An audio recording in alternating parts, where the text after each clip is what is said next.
Well, it's already magic. It's just already wonderful. Had a lovely swim here half an hour ago. It was a little darker, but very promising morning, very blessed morning. Wishing this to all of you.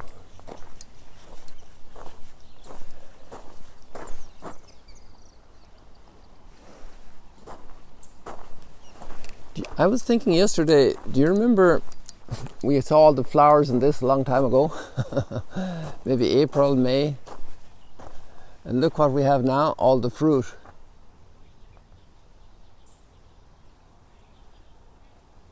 What do we call this? Ponciana tree, was it? And then somebody contradicted us, but we still stuck with Ponciana tree because it's also called a Ponciana tree, if I remember right. Look at all the fruit. And these all have lots of, see, some of them are not gone brown yet, so they were later. And you can hear, well, you can't actually, but you begin to hear the seeds inside in them as they harden. And there we have this. This was the red one, right? And then we had a yellow one, and it still has flowers in November. Remember, this started flowering in about June, was it? Look at the flowers are still here. Isn't that amazing? A tree that's flowering for 6 months or 5 months, at least 5 months, I would say. If somebody wants to start keeping a diary of these things, they can correct us and tell us and remind us. You know, memory needs help nowadays. We need little stimuli to remember things.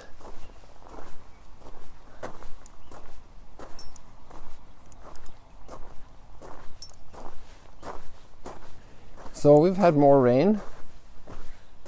Well, I'm not sure how much rain we've had last night, but I think we've had some. Maybe we can go over and check here and see what's if there's more water in here in the pool outside the window. You know, we had lots of groups yesterday. We had 3 different groups here yesterday. And one was a group of future guides.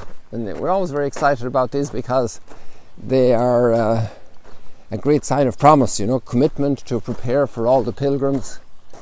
And you know, the group was composed of Muslims, Christians and Jews. Men and women from, I think they were all around here from the north, if I have that right. Oh wow, yeah, there is more water today. It's filling up. And that's not because we put water in. Oftentimes we remove the water and refill it. But there we go. This is just rainwater. This one needs a bit more cleaning here. And look at that nice reflection.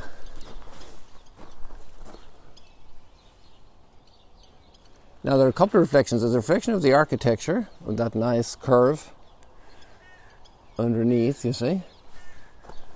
But there's also a reflection in the window of the sky. And there's a reflection of Mount Arbel in the water.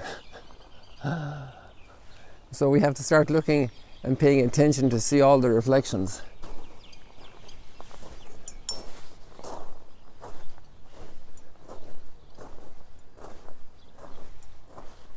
You know, I have an idea. Maybe we'll go inside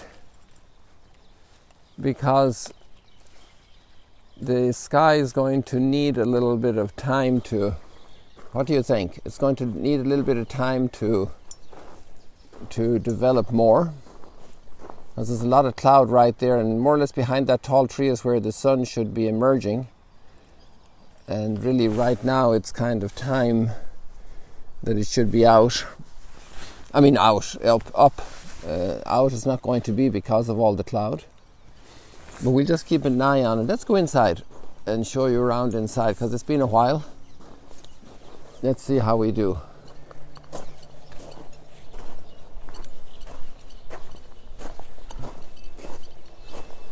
I'm not going to go for a long walk today because it's already time. it's our time for showing. Although I could do that too, but then I don't have the right shoes on. So let's just stay here. Or another thing we could do is we could look at the mosaic again. The mosaic was splendid yesterday. We saw it in the Instagram shoot after the Facebook sunrise stroll and chat, and the dampness, the wet, brought the letters out much more clearly. And it's been a while in here, so we're going to give you a tour of Galilee this morning in the 1st century. And you see, you can already see that the colours stand out very well when it's damp, kind of giving us a clue. In fact, it was wet yesterday, not just damp, and it really stood out, brought out the colours. There you see the Decapolis. Deca is 10, and polis is a city, so there were 10 cities. And the word actually Decapolis is mentioned in the Gospel, and it refers to the area south of here. Magdala was not part of the Decapolis, and the capital of the Decapolis was Beth Shean, further south, also called Cytopolis at that time, and it's south of the Sea of Galilee quite a ways. And then but it would extend it across into present-day Jordan, and there were different cities there. And then we see Hippos, which is right across from us here in Magdala. In fact, I don't know if it was on Facebook or on Instagram, we pointed that out yesterday. Yesterday, the day before, there was special light coming up around it. And then because of the rain, it brought in all this earth that we'll have to deal with. And then we have Damascus. And here we have the good people who did it, or at least the place. You can see Engelsdorf in North Rhineland-Westphalen, which is one of the federal states of Germany. And Engelsdorf is between Aachen and Dusseldorf, for any of you who know Germany. And this is a studio in Burg Engelsdorf. Burg is like a fortress, so it's an old building that these wonderful artists, Maria Jesus and her husband, Juan Fernandez, are working in for decades. And then this was one of the ladies who worked a lot in the mosaic with Maria Jesus, Clementina Manso from Italy. And I just noticed now there's a bit more light in the sky, so let's just look back here and see how we're doing.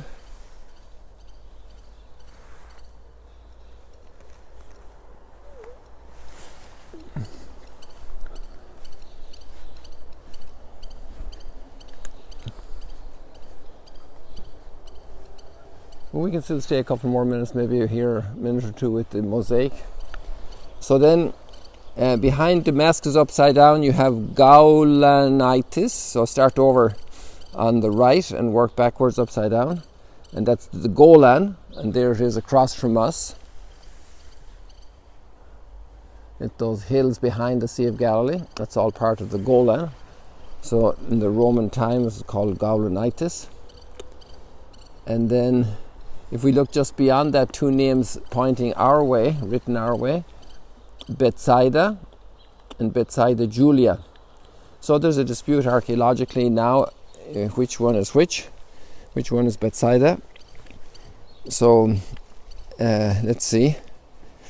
Then we have Caesarea Philippi upside down as well from our perspective. That's at the foot of Mount Hermon, which we can sometimes see here from Magdala even. And there we have Dan, the tribe of Dan. And Hazor, a famous biblical spot. We just go all around, okay? And then we have, what's this doing here? Magdala. Oh, 1 second now. There was, I know how this there. Alejandro, and before this Beatriz. And Beatriz Leon was the head engineer of all the construction here. And from the company Proyecto in Spain. So she was the head engineer of all the construction of the guest house. Did a fantastic job, had lots of challenges. And then Alejandro was right-hand man there. And they're back working in Spain now for quite some time. Taboada. He comes from Santiago, Compostela, in that area. And Magdala is here because it's Magdala Volunteers. So the Magdala Volunteers did so much here. And then Tyre and Sidon. We know the story is of Tyre and Sidon. Phoenicia, right? And then we have an extraordinary scholar, thanks to Father Eugenio Aliata. He's OFM, which means Order of the Franciscan Minores. And he is an extraordinary biblical scholar, biblical geography.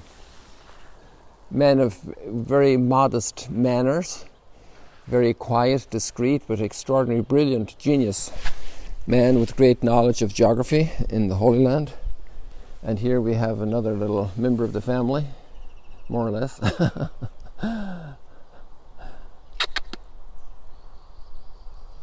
So she's just coming over to say hello to you, Soter. Hello, Soter. How are we doing this morning? Say hello. Oh, look at the camera. Don't be shy. Yeah, that's okay. Okay. And then the whole drive to do this was Father Juan Solana. Without him, we wouldn't have much here because he's the one that had the inspiration and went through all difficulties to make this happen. Jacob's Well, Megiddo, Caesarea Maritima, just beyond there, and pointing to Jerusalem. And then the artistic creation, now the famous Maria Jesus Ortiz de Fernandez. And so we have the Sea of Galilee. Well, let's go and see the real Sea of Galilee and how the sunrise is doing, okay? Because those clouds are very nice. It's interesting how light is so beautiful, you know. Light brings out so much joy.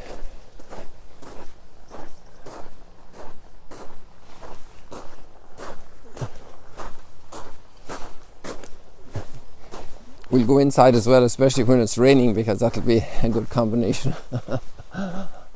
Yeah, there's a nice reflection on the lake already from the sunrise. And that palm tree matches nicely there with the light.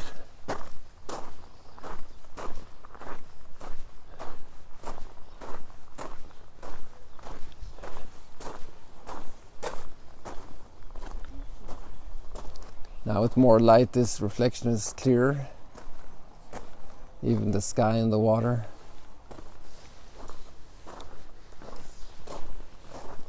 Oh, there's the sun. So we just came on time.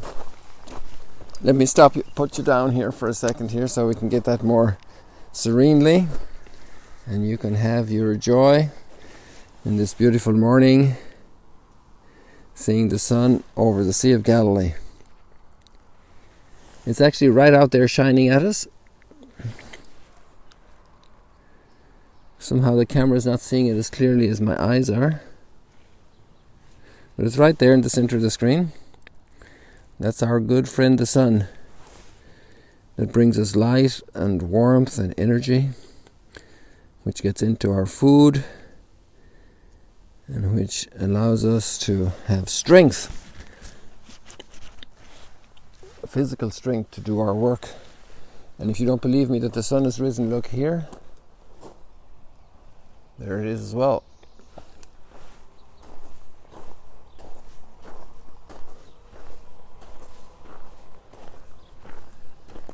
So this is part of Galilee. It's in the pilgrimage. It's just coming and tasting, seeing, contemplating, taking it in.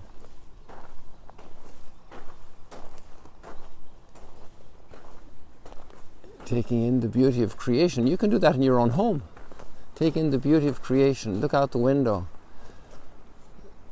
Some time at the television screen is fine, but look out the window and see the sky and the sun and the clouds and the rain, and go out and hear the rain and get a little wet, but be careful, don't get a cold, you know. And see the snowflakes if you're in that blessed part of the world that already has snowflakes.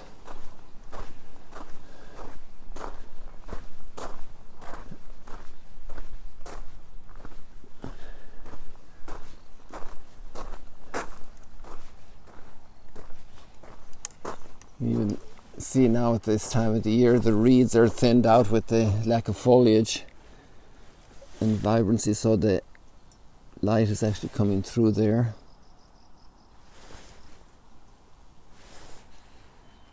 See there in the water, the shimmering of the gold shimmering of through the water, almost through the whole thing. Look at that detail.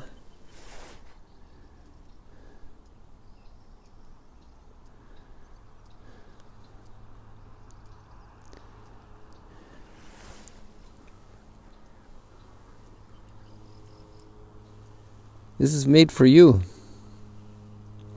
You know, since the other day that thought came there during the stroll and chat, how God will be serving us in heaven. Can you imagine that? That image that Jesus gave. I think we need to dig more into that. And yesterday it was further triggered with the thought that the angels are doing God's bidding in heaven, but He doesn't need a Coke out of the fridge. He doesn't need anybody to mop the floor.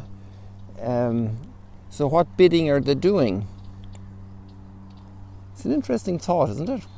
What bidding are the angels doing? Because He gives them the fullness of life. And He's not, He doesn't need a pair of fried eggs or toast or coffee.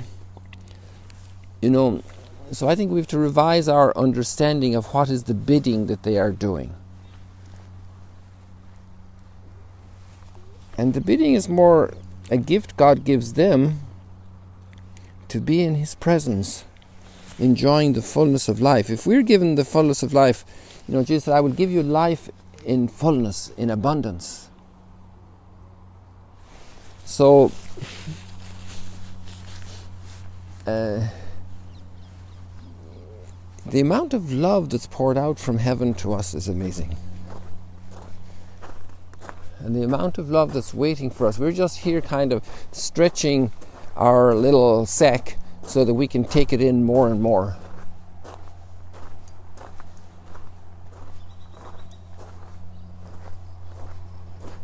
Stretching our heart to be able to receive that love.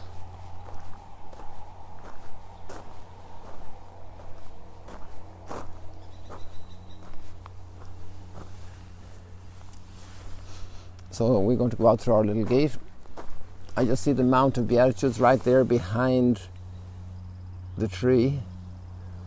The Mount of Beatitudes, the Mount of happiness, the Mount of blessedness. Blessed. This big word, and probably the greatest theologian in history, Thomas Aquinas, organized the whole of theology around this concept of the blessedness of God shared with us.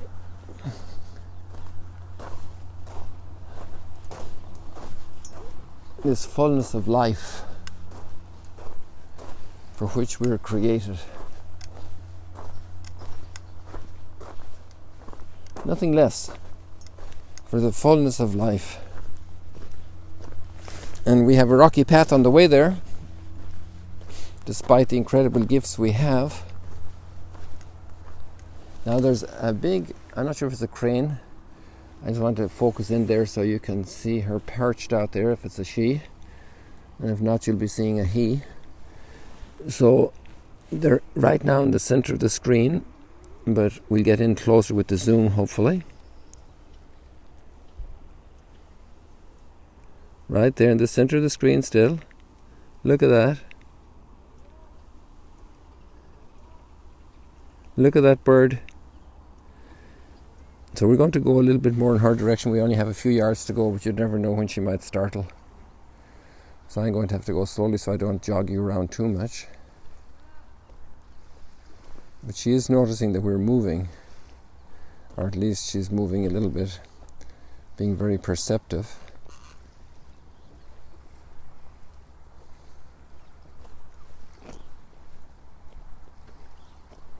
I wonder how much she'll tolerate us. There we go. Now we got a nice picture. Look at that.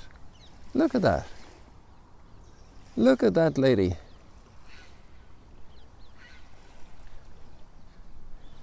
She might want to work on her voice a little bit to make it to the choir. Hey, we still have her. Look at that. Ain't that marvelous? Extraordinary. All the gifts of creation.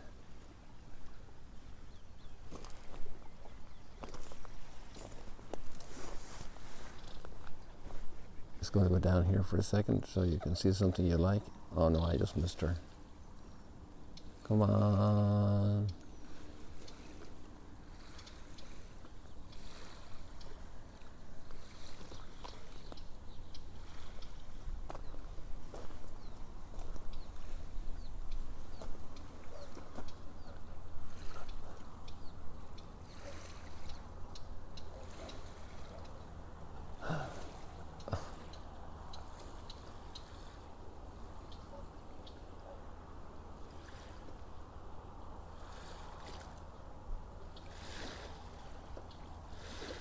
Just for you.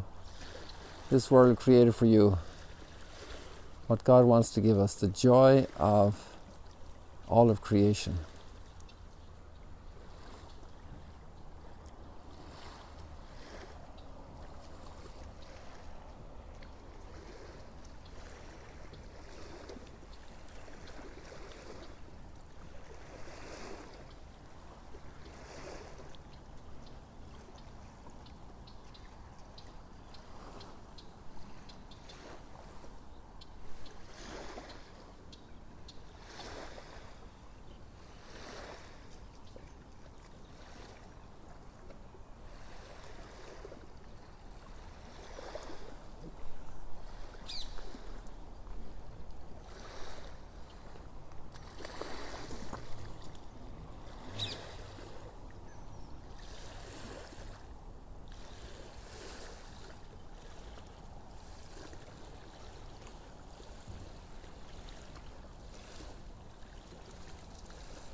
You know, we think we don't like clouds, but heaven wants to pour out a lot of beauty and art into our lives through the clouds, through the tears, through the pains. Lots of greatness comes, lots of majesty.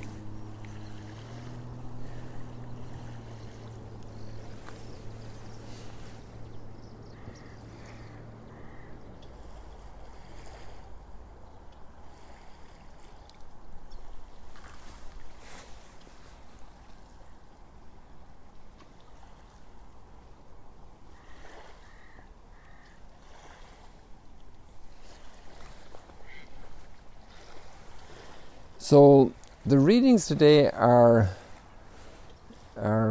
quite interesting, quite challenging, and I actually don't have them in my hand because my phone, the old phone that's not directly on connected, has reset or something, and I have to get it back again. But I remember very well that the gospel reading is about this clever guy, like a manager, who is going to be fired. And his time is ending in his manager position, and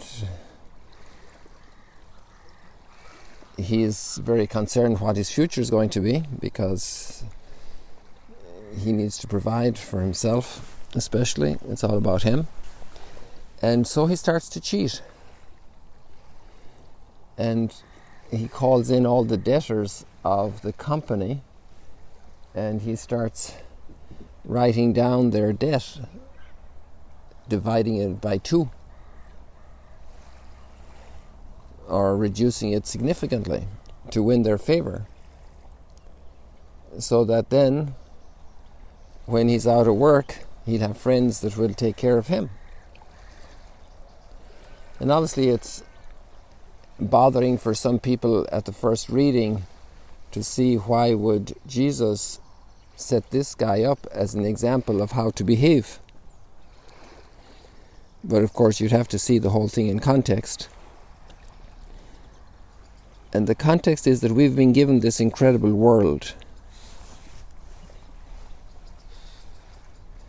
We've been given this incredible world into our hands. So many opportunities and so many gifts, so many things we can do with it.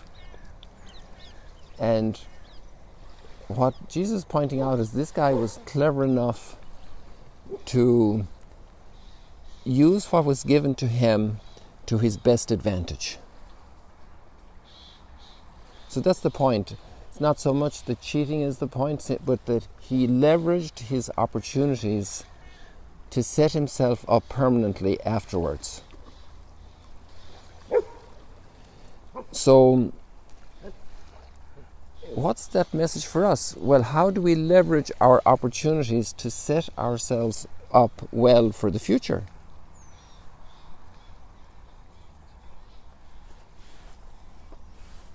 How do we do that? And basically, we can just cut to the chase very quickly. Everything that we grab for ourselves is already gone.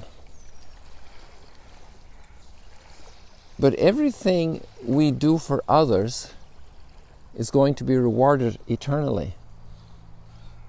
So if we use this world we have to do the best for others, like mothers do for their little children, everything they have in their whole life is focused on getting that child happy, developed,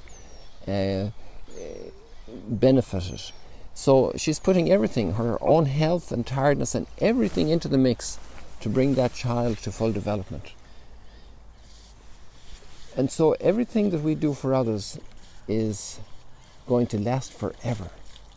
That's why there's more joy in giving than receiving. There's something permanent about it's putting money in the bank for the future. Really is giving it in charity, giving ourselves in charity, our time, our resources, our talents. So people, that's our message for today. Let us, with the psalmist, go rejoicing to the house of the Lord. And the house of the Lord is inside your own heart, because there he lives.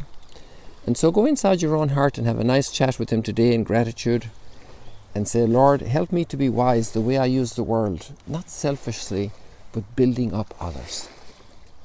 God bless you. See you later. Thanks for joining Sunrise Stroll and Chat. May the Lord bless you and hold you in the palm of his hand.